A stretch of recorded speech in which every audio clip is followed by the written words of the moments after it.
This video is brought to you by my Patreon pledges. Help create content by pledging today. Hello and welcome back to the channel. Today I want to talk about how being disabled can affect relationships. This video was a request for Disability Awareness Month and I am very excited to bring this to you. If you are new and have not yet subscribed and are interested in learning more about disability, about deafness, etc., be sure to subscribe and hit the notification bell so you will be notified of all the new videos that I put out. So we're going to start with the sort of not so great things so that way we can end on a more positive note, since I believe we like that kind of order better, right? So let's go. So yeah, if you are new, if you don't know this about me, I am deaf. I have some residual hearing, but this is a very huge part of me that affects me every single minute of every day. I've been in 2 relationships so far, my past one and the one I'm in right now. Both of these partners are hearing. And both started out not knowing any ASL, never dated a deaf person. I don't even know if they met any deaf people before me. So it was obviously a very new thing, and their families all hearing. In my everyday life, I am pretty much a lone wolf. I spend all my time by myself in my apartment. My interaction is mostly online. And yeah, so when I fly out to Jersey to go see my boyfriend, well, it's me against a whole herd of hearing people. Whether it's a very small number of, say, 3, 4, up to when there's special occasions like events, holidays, where it can be 20 or more. And the reality is that it's not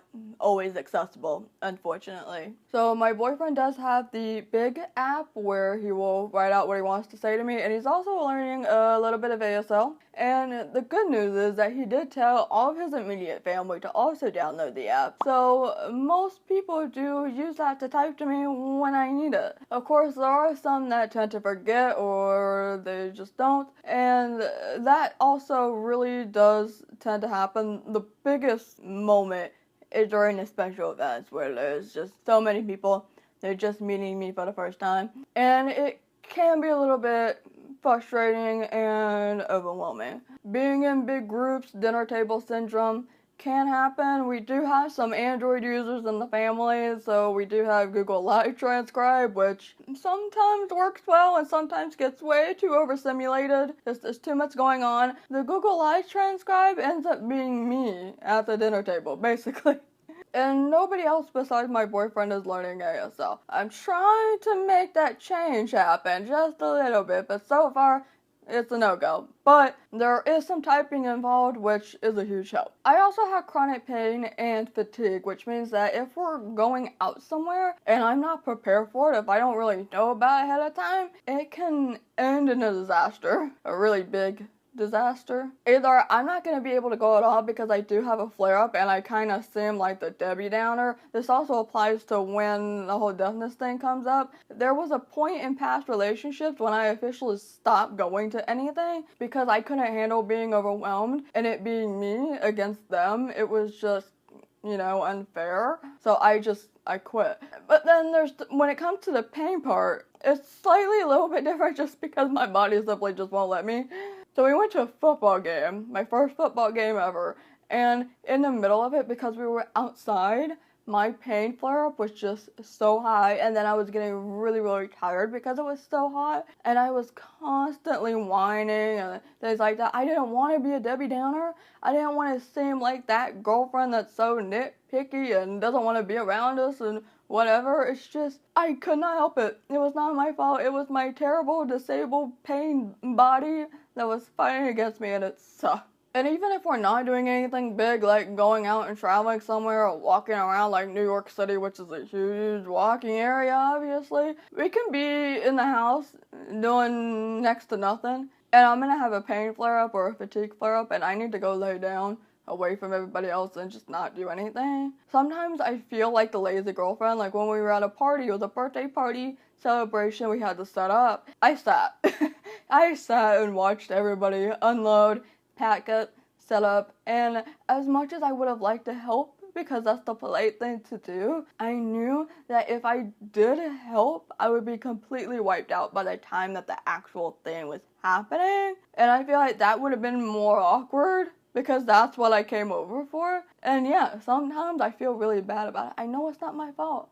but I feel bad about it. Another thing is unsolicited comments from people, whether they just met you or whatever. You get a lot of comments like, why don't you have a cochlear implant? You'd be so much better with a cochlear implant, hearing aids, etc., etc. And it's one thing to just ask and then move on. I don't care about that so much. Probably best to still not make that the very first question you ask them, because it's just like, hi, nice to meet you, I'm doing well, how are you? But when you keep going on and on about it, it starts to feel a little bit like a violation, because you just start to continue to feel more and more less than this other person, and I hate it.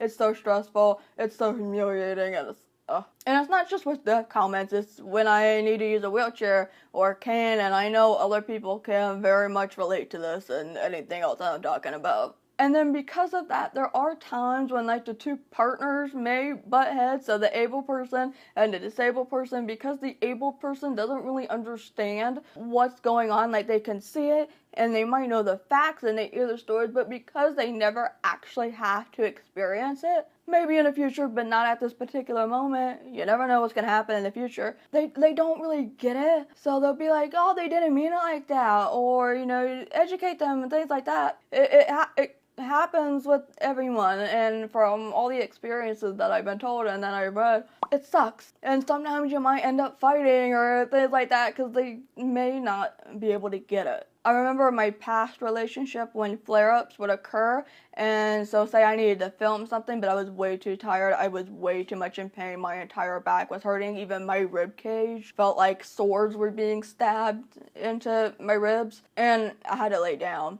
And then I was feeling better around the evening time, and when I woke up, or when I just starting to get out and about, feel better, then my mental health was messing with me, and I was like, oh my god, I'm still late, I have to meet this deadline, and I can't, this sucks, I'm so frustrated, I'm so stressed, and I would get met with, well, don't stay in bed all day. So I was being made to feel like I was lazy because of something that wasn't my fault. But this does not mean that it occurs with everyone. The good news is that there's also a support system. I have a great support system right now. When I'm going through a flare-up, whether it's pain, fatigue, my depression is out of whack, back rubs, baths, hugs, head rubs, being there for me and letting me complain, cry about it, because also these things are undiagnosed. I know that there's something there, but because of the way healthcare is in this country and I don't have insurance, it sucks to not have a diagnosis, and it's just really good to